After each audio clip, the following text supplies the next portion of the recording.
Miss Brooks, I was talking to Mr. Boynton about the orchestra the other day, and I told him that I feel what the band needs to give it fullness is a peck horn. You don't, by any chance, play the peck horn, do you? The peck horn? No, sir.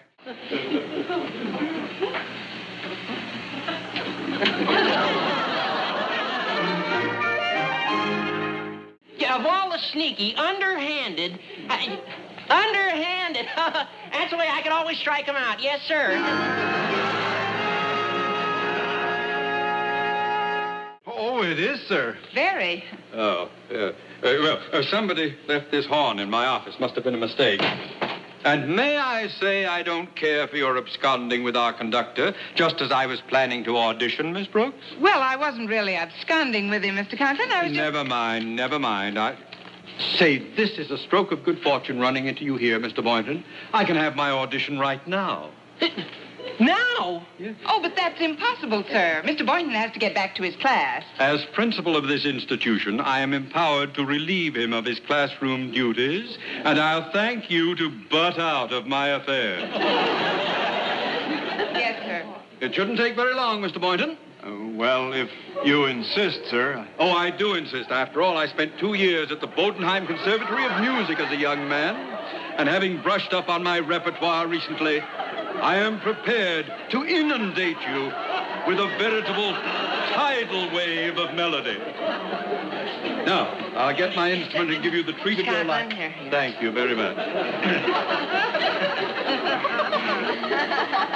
I shall now play Flow Gently, Sweet After. Oh, honestly, Mr. Conklin, I don't like to belittle your talent, but anyone could play that instrument. Why, even I could probably... Oh, could you now?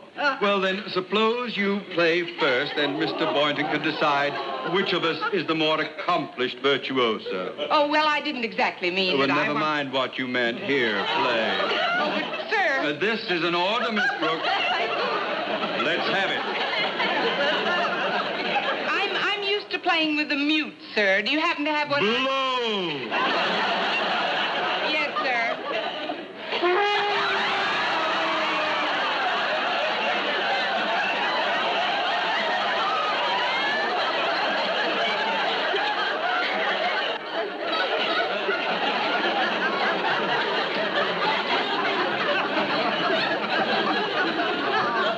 Brooks, what was that? It ain't gonna rain no more. I'll get it.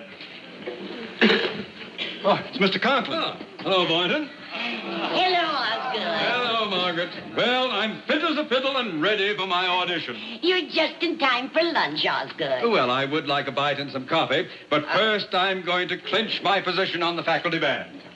Don't you honestly feel, in fairness to the others, you ought to cancel your audition, Mr. Conklin? I certainly do not. I've always been a great believer in striking while the iron is hot. Well, I think that others are entitled to the same privilege. Well, I am not concerned with the others. I walked all the way over here lugging that field piece, and now I intend to play it. Just have a moment of your time for the very dulcet... Seems heavier than it was before. Maybe there's still some water left in it from this morning. Oh, don't be ridiculous. I emptied it myself. I used 15 blotters on the inside of the bell. No, there's no harm in double checking. But, Miss Brooks...